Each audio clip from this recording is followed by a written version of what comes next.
So now we're going to jump into chapter 3, which is all about privacy, confidentiality, and security.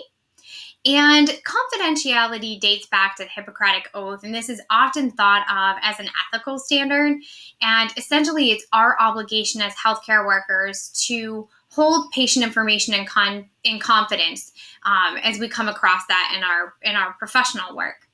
Whereas privacy is considered a legal standard, and it's the patient's right of how to make information about how their information is used and shared. And really, they both kind of work hand in hand as far as how we protect patient information. But for your quiz, you'll want to know the textbook definitions for those. So now let's talk about HIPAA with respect to privacy, confidentiality, and security.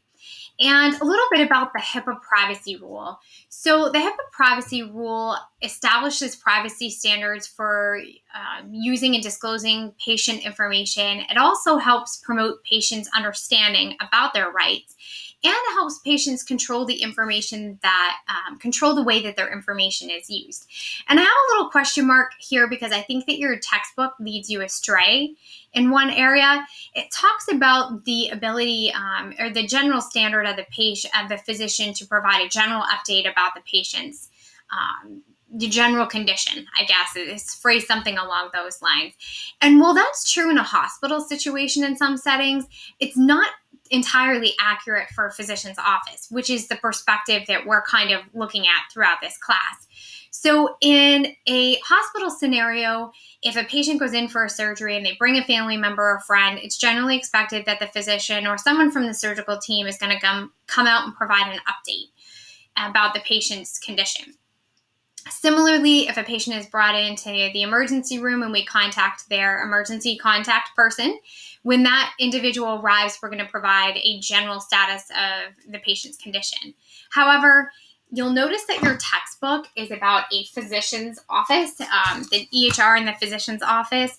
So that same standard doesn't really apply. Even if we have a patient who brings someone with them to their visit, we're typically going to ask, is it okay to talk to you about what you're here for today in front of, whoever it is they've brought.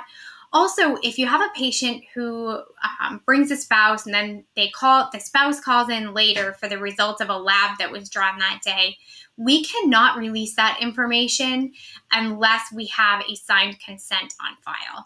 So if you're someone who's working with patients, I just try to be cognizant of that. If I have somebody who seems to be involved in the patient's care, such as a spouse, I'll often check and see if we have a consent on file, especially if somebody indicates that they're going to be the one calling in for the results. So I like to troubleshoot that so that we don't aggravate patients on the other end if it's something that they weren't familiar with. So we just wanted to kind of point that out as we talked about the privacy rule. HIPAA also establishes a minimum necessary standard, which is a provision that requires covered entities. And don't be confused by the covered entity terms. That's just a fancy way of saying any organization or institution that has to abide by HIPAA, which is anyone or any building or office or organization that's going to come in contact with patient information. But this is a provision to limit unnecessary or inappropriate access to patient information. And we do that in a number of ways. So first of all is access to information.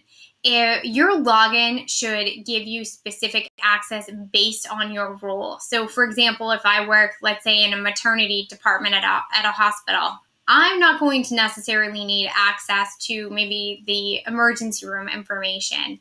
Or another example would be a nurse practitioner having access to refill prescriptions, whereas a medical assistant or a medical coder would not. So the tools and the access to information should vary based on an individual user's login credentials. Also, this entails sharing the minimum necessary amount of information needed for someone to accomplish a job. And an example would be if we're sending in documentation to support a workers' compensation claim. So let's say we have a patient who breaks his arm at work. Instead of his insurance covering it or her insurance, workers' compensation is going to cover that. So when we send information, we can only send information relevant to the patient's broken arm in this example. We're also seeing them for depression and diabetes and some other things. None of that information can be sent along because it's not necessary for that given purpose. In this same line of reasoning, this also applies to other people who work in our office. So one common mistake I see is that, if I'm a medical assistant working in an office and I run into my friend who's a coder for our office in the break room, and I start telling her about a patient scenario, I've violated HIPAA because my friend didn't need that information to do her job. Even though she might have access, and she might have a reason to access that patient information. If I'm not sharing the information that's necessary for someone to do their job, I can't share it at all. So I like to share that example because I think that that's really relevant. So now we're going to talk about security measures, and these are means that we use to protect patient information kept in confidence in a number of ways, both from natural disasters and malicious attacks. So the HIPAA security rule requires physicians and those involved in the care to use appropriate safeguards to keep information secure, private, and confidential. So I'm going to talk about some of these safeguards. They fall into three categories. We have administrative safeguards, physical safeguards, and technical safeguards. So our administrative safeguards are formal processes to prevent, detect, contain, and correct security violations. And one of the ways that we do this is through audits. So something to keep in mind is that everywhere you click within a patient's health record is recorded electronically. So think of it like a digital footprint. Every page you view, every screen that you try to print, information that you send, even areas that you might try to access that you're not authorized to access, that's all recorded. And we have both periodic audits that might be conducted or situationally specific audits. So for example, years and years ago, George Clooney was riding through a very small town on his motorcycle, got into a little accident, had to be taken to the emergency room. It was through the auditing process based on that situation that the administrators were able to identify tons of healthcare workers inappropriately accessing the information because, they were going crazy. They heard the rumor, George is in our ER, and then they looked to see if it was true. So that's an example of, audits are an example of some of the administrative processes we have to identify and inappropriate access. We also, of course, have physical safeguards, and these are things to physically protect the information. So this is a secure building, security systems, locked doors. Also, passwords would fall in this category because in order to physically access the information on the computer, there has to be a password. I also wanted to call your attention to passwords because this is a concept you'll see on your quiz this week.